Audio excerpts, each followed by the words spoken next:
Yeah, we're on? Okay. So,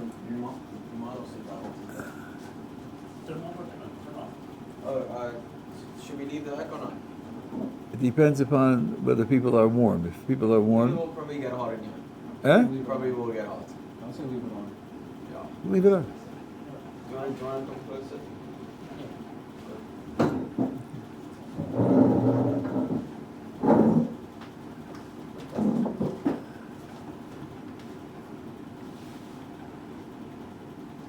Fine. I think my voice will carry. Today's topic is, why do we learn Torah? And I just want to caution you, why X doesn't have to get, the answer is Z. You could get, the answers are A, B, C, D, E, and F. People have no patience. What makes you healthy? 20 seconds. Tell me the answer. Sorry, give me a half hour and I can give you a list of 20 things that help make you healthy. So why do we learn Torah is not going to get a single answer. There are many different reasons why Torah is learned. The first thing that one should say is, it's a mitzvah. The Torah has, one of the 613 commandments is to learn Torah.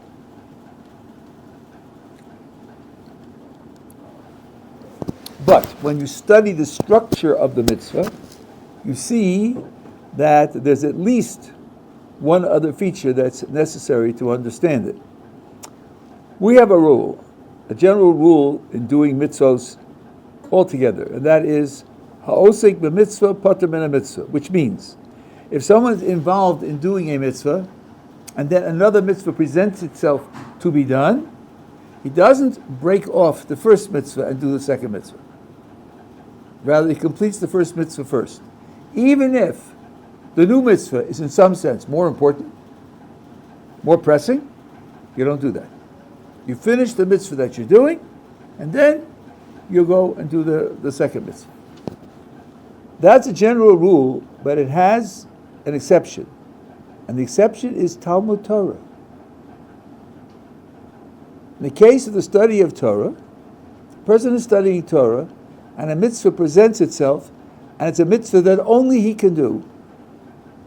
He has to stop learning Torah, interrupt his learning of Torah, and do that other mitzvah. How could it be a mitzvah that only he could do? So it could be a dramatic case where he's sitting and learning Torah, and there's a lake nearby, and someone's drowning in the lake, and he's the only one who hears it, or has life-saving abilities, and nobody else does. So the only one who could save this person is this one who's learning Torah. Or it could be where he gets a telephone call from his mother or father who need him for something. And that mitzvah of honoring his parents, only he can do. No one else could do that mitzvah. So under those conditions, you interrupt your study of Torah so as to be able to do that mitzvah. So the first question that arises is, why is the study of Torah different? If he were doing any other mitzvah, he wouldn't interrupt it. And now, for this mitzvah, you do interrupt it. Does that, in some sense, demote the importance of learning Torah? Because learning Torah you can interrupt, and other things you can't interrupt? How could that be? We have a giant literature on how important the study of Torah is. The phrase that we say over and over again, we say it twice every morning, Talmud Torah Keneged Kulam, the study of Torah is somehow equal to the sum total of all the other mitzvos. So the answer that many give, I saw it in Rav Hutner's writings, and it's given, I think, by a number of people, is this. The reason why you stop learning Torah to do a mitzvah that otherwise can't be done is because one of the axioms of learning Torah is, I'm learning Torah in order to fulfill it. I'm learning Torah not as an intellectual subject, and not as a responsibility to absorb information, but, I should say not only, but also to be able to know how to do the mitzvahs that need to be done. And if I'm learning, and a mitzvah presents itself, I don't stop learning to do the mitzvah, then what I'm communicating is, well, I'm learning, but I'm not learning in order to do, because if I were learning in order to do, then when a mitzvah presented itself, they can't be done by anybody else, I would do it, because that's I wouldn't say the purpose, but it's a necessary dimension in the learning that I'm doing. It has to be learning in order to do. So the learning then has not just the mitzvah of absorbing and understanding the information, but also the idea of acting on the information. Now, this idea of learning in order to do has to be treated also with a little bit of care. I'm not a Kohen. There are laws for Kohanim. Could it be said that I'm learning the laws that apply to a Kohen, and I'm learning them in order to do? In order to do what?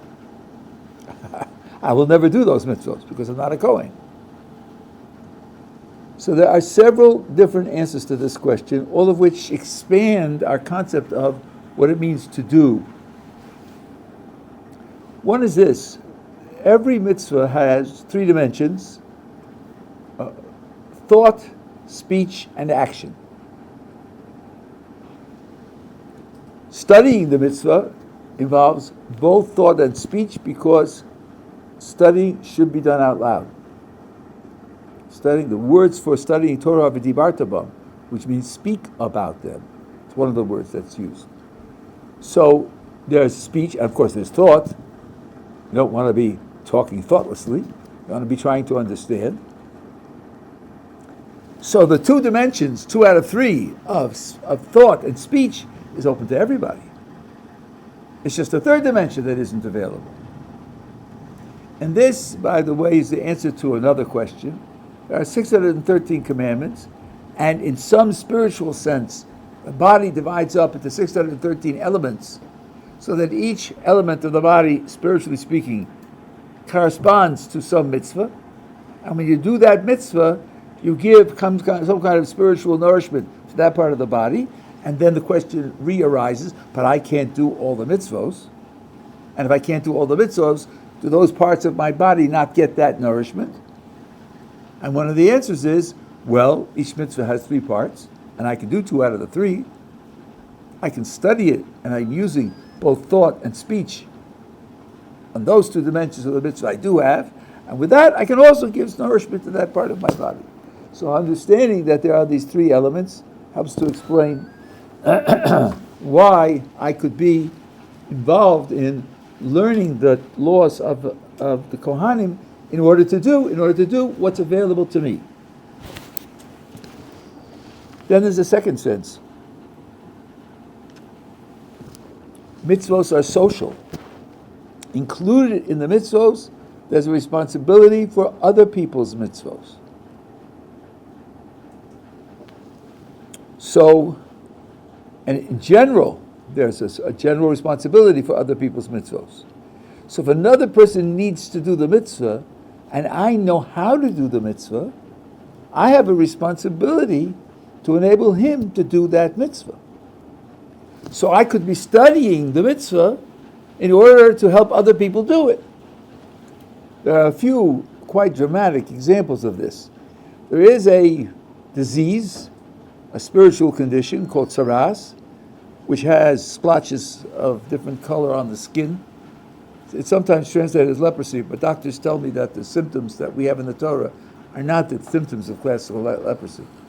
And a person acquires the tumah, the displacement of this condition, when the Kohen pronounces him tamei.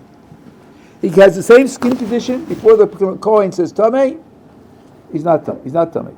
Kohen says you're tamei, he becomes tamei. The words of the Kohen are what create his displacement. Okay, so you have to have a Kohen to do that.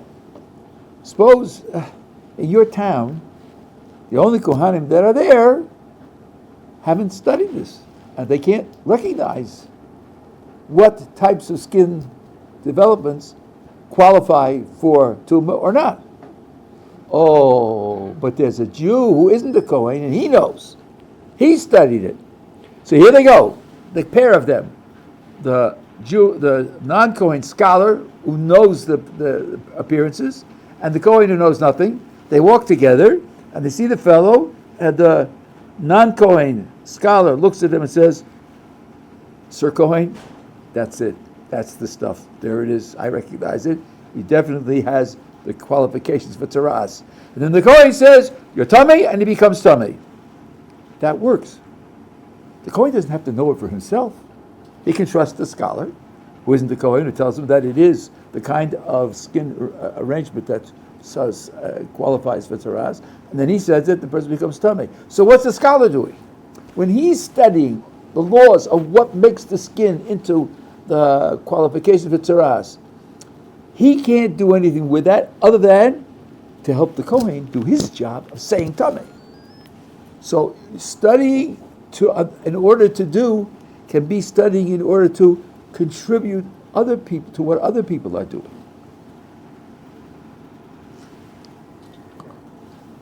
A person, a teacher of Torah, can be teaching people of all levels. Some Kohanim, some are not Kohanim, some are men, some are women, and they each have the mitzvahs that apply to them. Some have parents, some don't have parents. Keep it out of aim is one of the mitzvahs if you have parents. So that person is enabling the others to do. So when he's studying in order that it should be done. Perhaps that's the way to put it.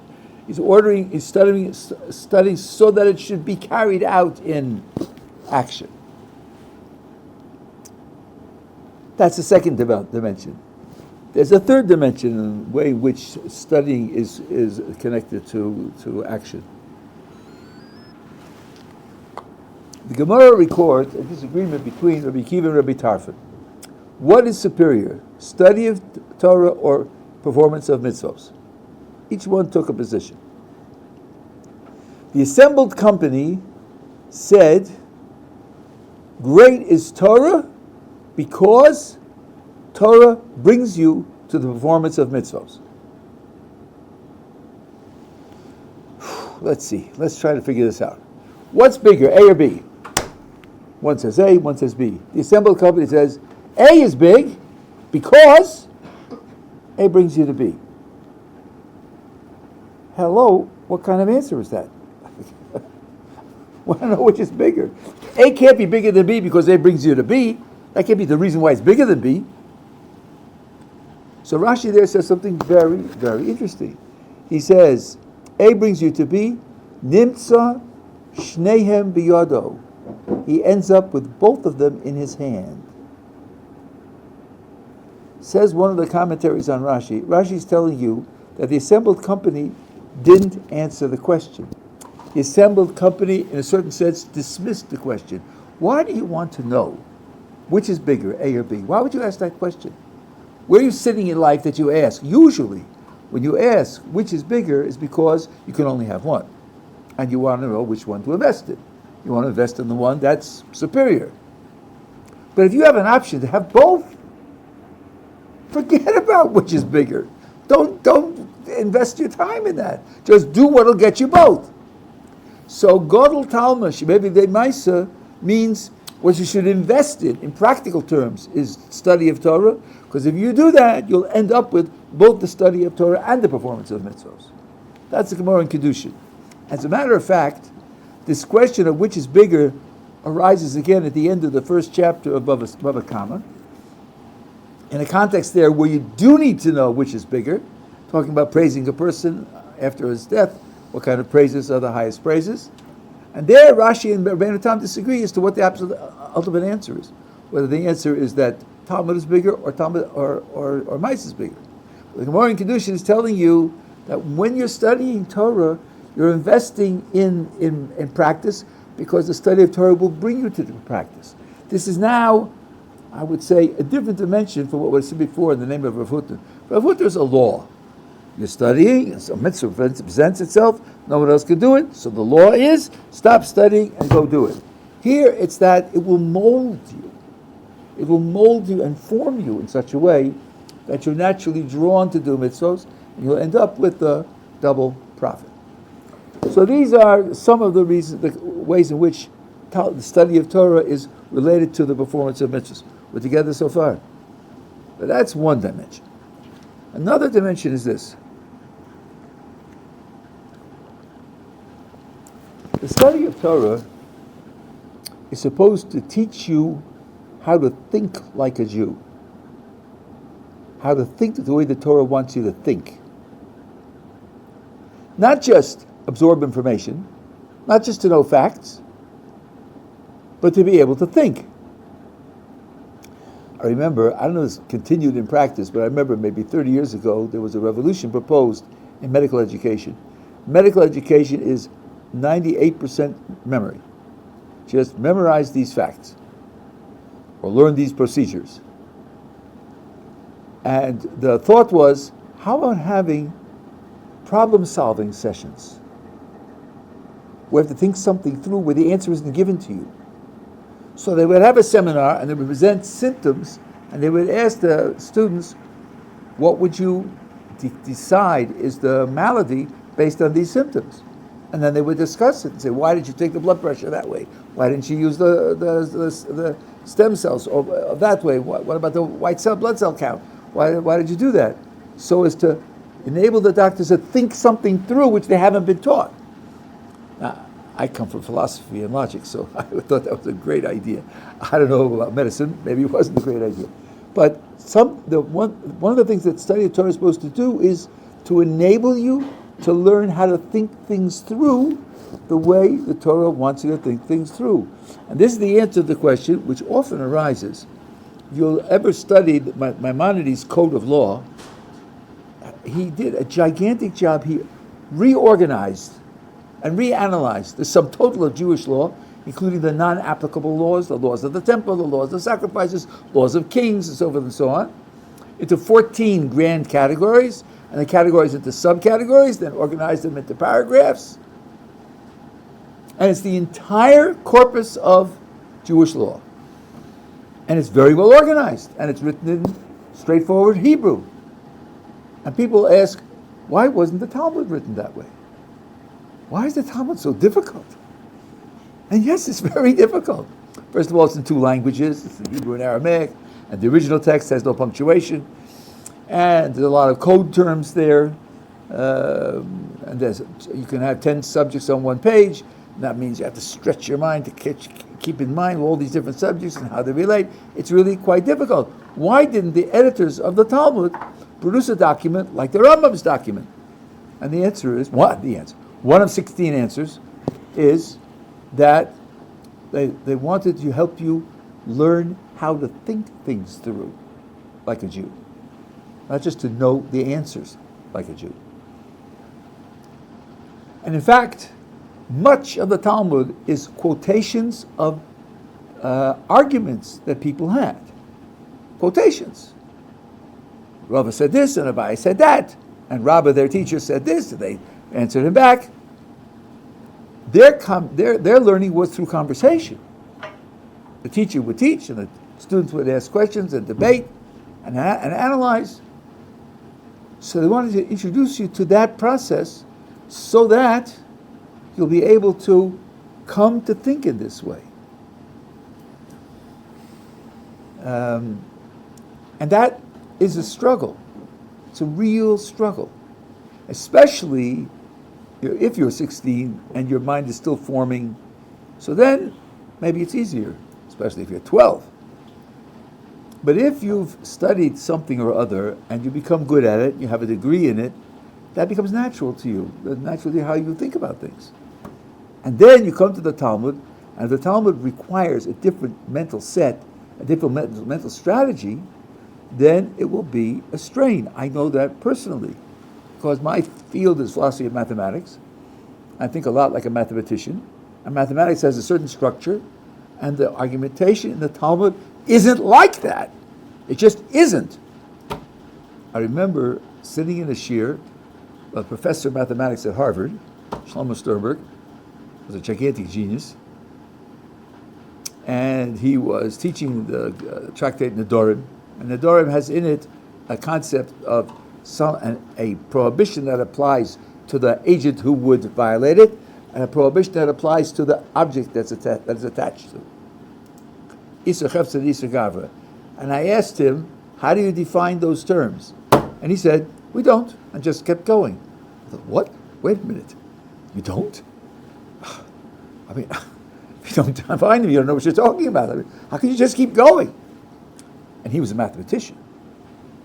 It took me years to figure out that Talmud is much more like empirical science.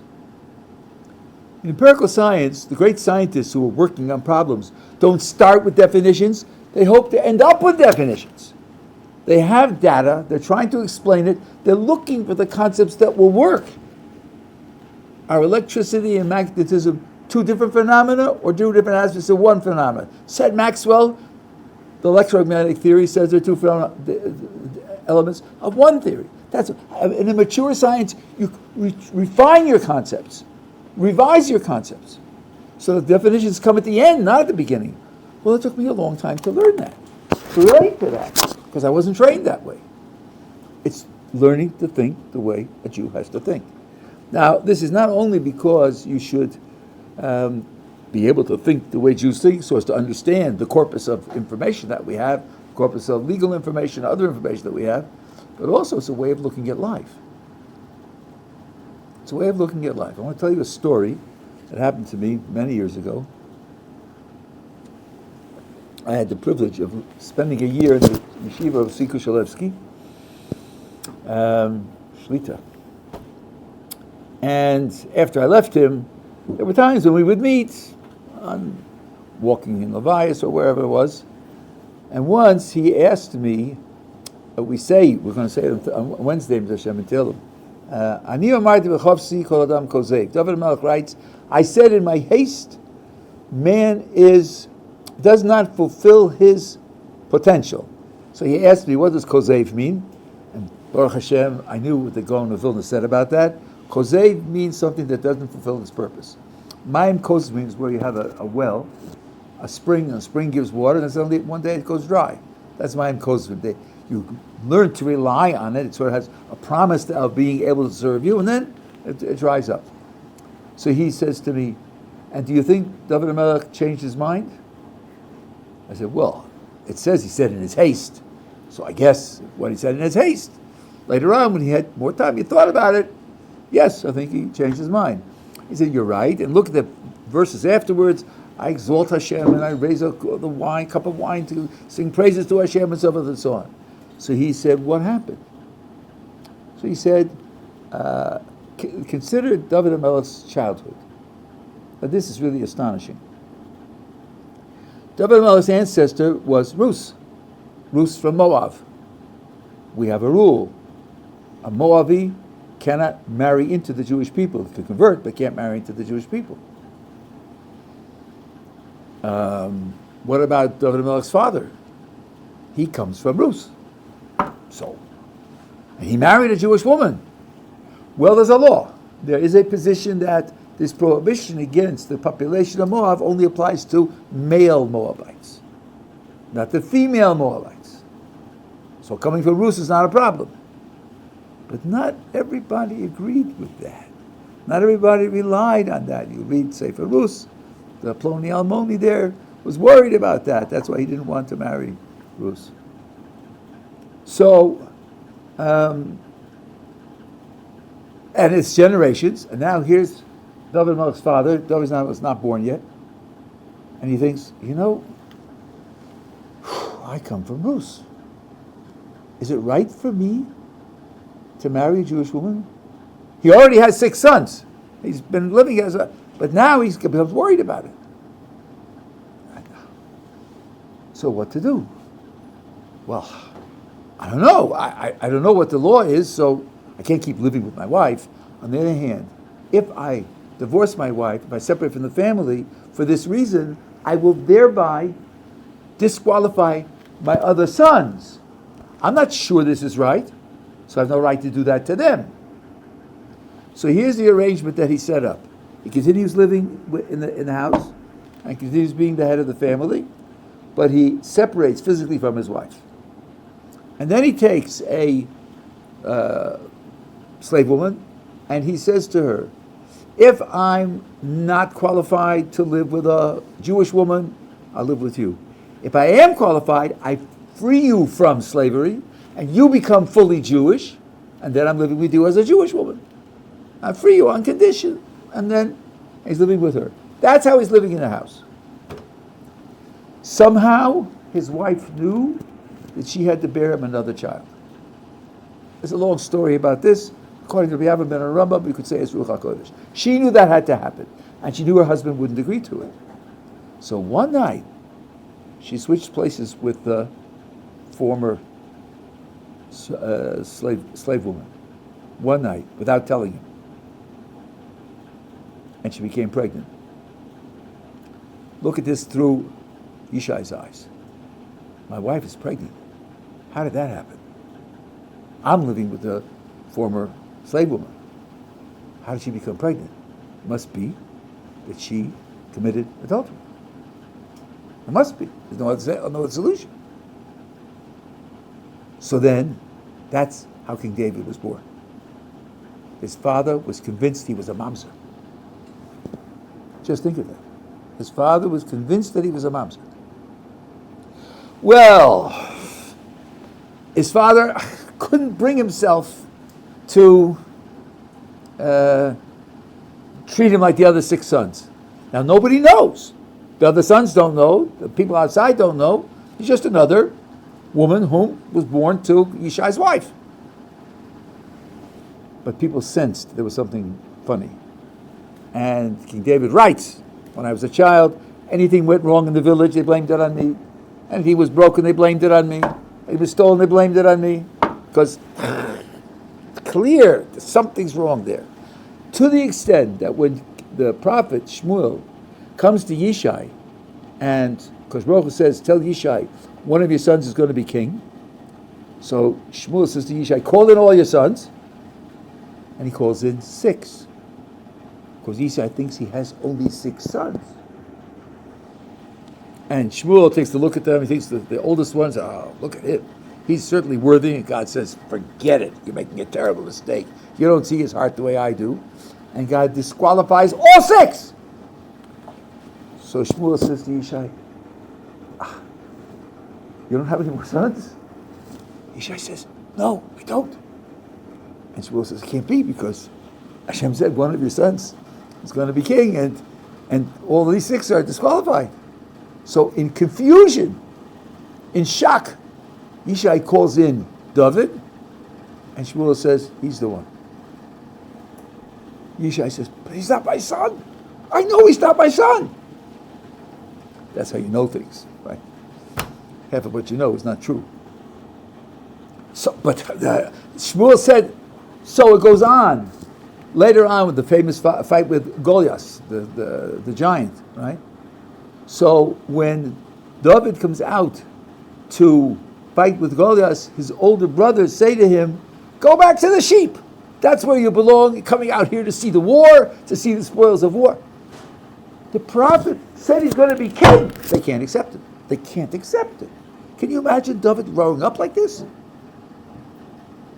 And then he kills Goliath, and then after a while becomes king, the whole thing. So David HaMelech said, when I was growing up, I felt in me terrific spiritual potential. Terrific spiritual powers, and I saw they weren't being developed. They weren't being nurtured. They didn't grow. And I said, man does not fulfill the purpose that he has. That's how he felt. Later, when he became king and came to function as king, he looked back and he said, no, I made a mistake. It is developed, and everything that happened to me was for the sake of that development. Right? That's the story. So Rav Tzvika Shalevsky reminded me of this story, and then he told me, he's a real Litvish Rosh Yeshiva. He said, from here you see that Dovid learned up life the way you learn up a sugya in the Gemara. How do you learn up a piece of Gemara? You read a sentence, and you see, okay, the sentence says ABC, Is it acceptable? Is it not acceptable? Then there's an attack on it. So, oh, that can't all be right. They can't. So they have to defense. And he comes back and says, well, A and B are okay, but C isn't okay. And then you change your mind. That happens infinitely in the Gemara, over and over and over again. There's what's called the Havamina, and that's called Havamina is what you thought at first it meant. Then it survived, and then you attack it. They say, well, it couldn't have meant C because C isn't right, so we'll take it as just A and B. That's the maskana, the conclusion you come to at the end. Dovid HaMelech used the Talmudic process of analyzing law to analyze his life. He drew a preliminary judgment. He didn't say, I don't know the beginning, I don't know the end, I shouldn't think anything about anything that I do till after my life is over. No, he didn't say that. He said, as you go along in life, it's appropriate to try to understand. It's appropriate to have preliminary conclusions, just as long as you remember they're preliminary, and your mind is open to revise them later. And so that's what he said. I said in my haste, man doesn't fulfill his potential, because at that point in my life, that's what I saw in my life. It's not wrong to do that as long as you're prepared to change it.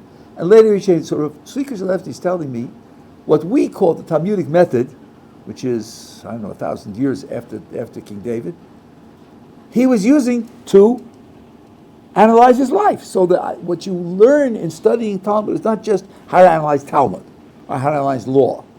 You learn the dynamics of how you analyze life. So learning the mode of thinking is something which serves you in understanding everything about the world. And by the way, we have commentators in our tradition who write commentaries on various different subjects. The whole of the Tanakh, or the Mishnah, or some are Talmudic commentators, but every one of them cut his intellectual teeth on Talmud.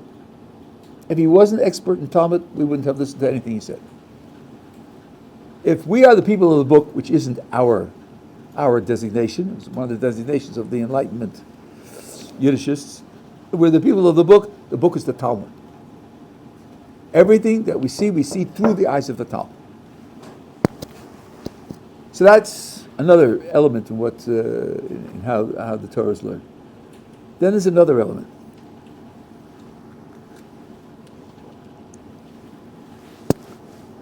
The core of the entire tradition, of course, is the Tanakh. The Tanakh is words that are created through divine revelation. There are different, perhaps, levels of revelation or different types of revelation, but it's all traced to a divine source. What does it mean that HaKadosh Baruch Hu gave us a book? Well, in this book there's a lot. There are rules for action. There's a lot of history. There's a lot of ethical instruction. There's a lot of description of the purposes for why HaKadosh Baruch Hu runs the world. I sometimes ask people, suppose there were no mitzvah to study Torah, but there's a book that the Creator wrote. Wouldn't you want to read it? Wouldn't you be interested in finding out what he wrote, even if there weren't a commandment to write it? What deeper insight could you have into the whole of the world, including yourself, than reading the book that the Creator wrote? Here you get instruction from the Creator. You get a revelation, not of his mind, chas v'shalom, we don't talk like that, but of the mind he wants us to see, the mind he wants us to work with, the mind he wants us to deal with. He reveals the purposes for which he does things. And then to know that these are his purposes, so then I adopt them as my purposes, because I want to do what he wants to be done. So you're incorporating the revelation of himself in our world, which isn't the revelation of himself as he is in and of himself, but it's a revelation of himself in our world. Like the Sforim talk about Levushim and all the rest. That's the idea of revealing himself in our world. Well, that's what he wants us to know about him. One aspect of this is his actions. In fact, according to Rambam and others, all we can really understand are his actions. We can't understand what he is, we can understand what he does. Part 1, chapter 54 of the guide. But yet, in order to appreciate this, you have to know what an action is. What is an action? Imagine an actor who's portraying tripping and falling. You watch him, you don't know he's an actor. You just see him walking down the street. And you say, "Oh, oy vey, are you all right? You know, did you hurt yourself?" People know he's an actor. No, of course he's not hurt. He fell on purpose and he knows how to do that. What's the difference between falling on purpose and falling by accident? Well, falling on purpose is an action. Falling by accident is an action. It's something that happens to you, not something you do. What's the difference between what happens to you and what you do? Well, one of the differences is that you made a choice when it's an action. And another difference is there's a purpose. You see someone move in a certain way and you say, what was the purpose of that movement? If he says wrong question, it wasn't an action. Every action has a purpose. The movement is undertaken in order that something should happen, even if the purpose is the action itself. Why did you do that? Because I wanted to do that. But there's always a because. If the answer is it just happened, then it's not an action at all.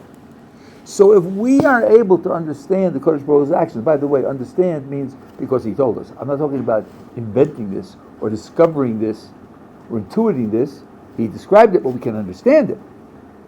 To understand his actions is in part to understand his purposes. Because if you don't understand the purpose in the action, you don't understand it as an action. You only understand it as a happening. That's not an action. Well, that's quite a lot.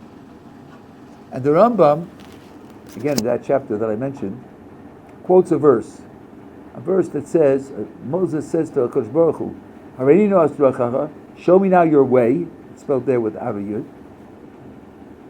Show me your way. And your way means your way of acting. And the Rambam is B'dai. The next word is Ve'edacha, and I will know you. Show me your way and I will know you. There's something very subtle here. I haven't seen this discussed in philosophy. I saw it in the Ramchal, it's the same thing. But there's something very subtle here. How is an action related to the agent? It's not, an action is not like a coat. You can take a coat off and sell it to somebody else. When a person does something, that action is what it is because he did it. The agent's identity is stamped into the action. So the action is not separable from the agent. On the other hand, it isn't the whole of the agent. The pasuk is telling you, if you know the action, you know the agent. That is to say, you know something about the agent. Something, not everything, but something. So when a Kodesh Baruch Hu says, you can know my actions, he is revealing something of himself. Though it's not what we would call his essence. But it isn't a separate subject, like studying someone's house. No, it's an aspect of him that he's revealing to us. So studying Torah gives you a record of those actions. So you come to know something about a Kodesh Baruch Hu. And then, for today, I'll go one final step. I saw this in Netanya. I think it's in other Hasidic Shvarim also. What happens when you do a mitzvah? Now, the word mitzvah means commandment. A person who performs, who does everything the commandment says to do, but doesn't know that it's a commandment, is not fulfilling the commandment. I'll give you an order. We have, in Baruch Hashem, in the Israeli army, people from various different cultural backgrounds. Now let's imagine you have a commander who comes from Ethiopia and a soldier under his command who comes from Russia. And the commander, in his Hebrew, says to the Russian soldier, "I order you to shut the door." But the Russian, hearing the Hebrew the way he hears it, hears something else entirely, and he ties his shoes or something. Did the Russian disobey the order? Certainly not. He didn't get it, didn't receive it. Now take a case like this. The commander says, I order you to shut the door, and the soldier doesn't hear it. But he's cold. So he goes and shuts the door. Did he obey the command? No. He just did what the command said. He didn't obey the command. To obey the command means I know I'm being commanded, and I'm obeying the command that I was given.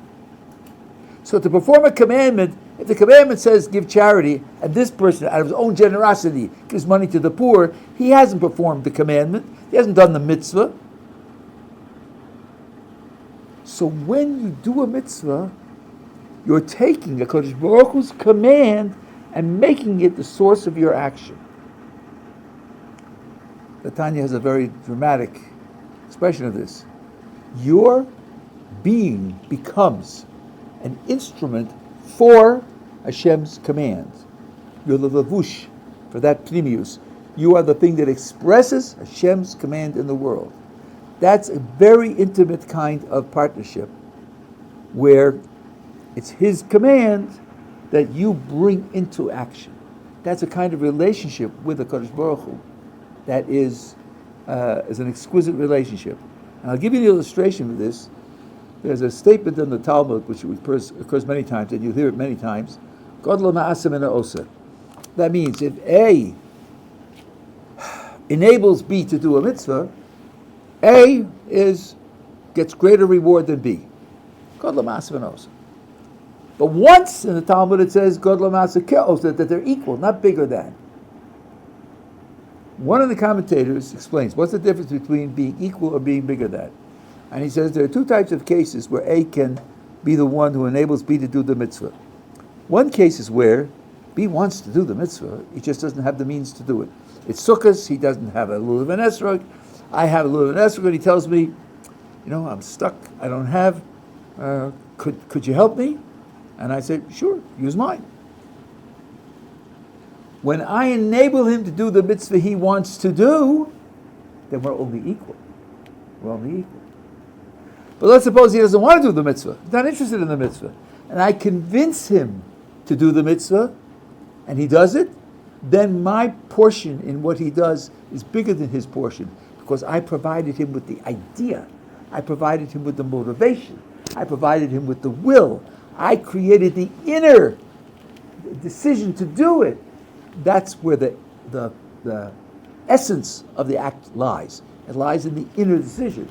He says, I provided that, I have a bigger share in it than he does. Okay, so now, when I do a mitzvah, I think, Kodesh Baruch Hu commanded me to do this, and I'm going to bring into the world His command, the bigger share in what gets done is His share. Because it's His will that's being enacted. It's His will that creates my will. Or I adopt His will as my will. It's coming from Him. So that's a gigantic position to be in, that you are the one who realizes Hashem's will in the world. And the Pri Tzaddik says this, I don't have time to go through all the reasoning now, but the Pri Tzaddik says this in a famous Gemara in Ksubas, where it says, man's actions are greater than Hashem's actions, at least in some respect, because when God created the heavens and earth, it says He created the heavens with His right hand, one-handed. He created the earth with His left hand, one-handed. But man performs two-handed action. Where do you see that from? Mikdash Hashem konanu yadecha. A holy place, Hashem, have your hands established. And that's the Mishkan, tabernacle that we built. That's what the Gemara says. Says the Pri Tzaddik, hello, there's a bit of a gap in the logic here. Because you're supposed to be telling us how great man's actions are by crediting man with two-handed actions. And the verse that you quoted describes Hashem's action, not man's actions. It's Hashem's hands. Says the Pri Tzaddik, that's because the Gemara's point is there are two types of divine actions. One-handed divine actions and two-handed divine actions. When is it a two-handed divine action? When man carries out the action. Man confers on a Kodesh Baruch Hu, and a level of action that a Kodesh Baruch Hu doesn't choose to use when he acts on his own. Of course he could do anything, but he doesn't choose to do it. So when you do a mitzvah, you confer upon a Kodesh Baruch Hu a level of agency which he wouldn't have alone. That's absolutely gigantic. So when you're studying Torah, and studying Torah enables you to know what the mitzvah is, and motivates you to do the mitzvah, it puts you in a gigantic position vis-a-vis your relationship to Kodesh Baruch Hu. This is the introduction to the introduction to the introduction of why we learn Torah.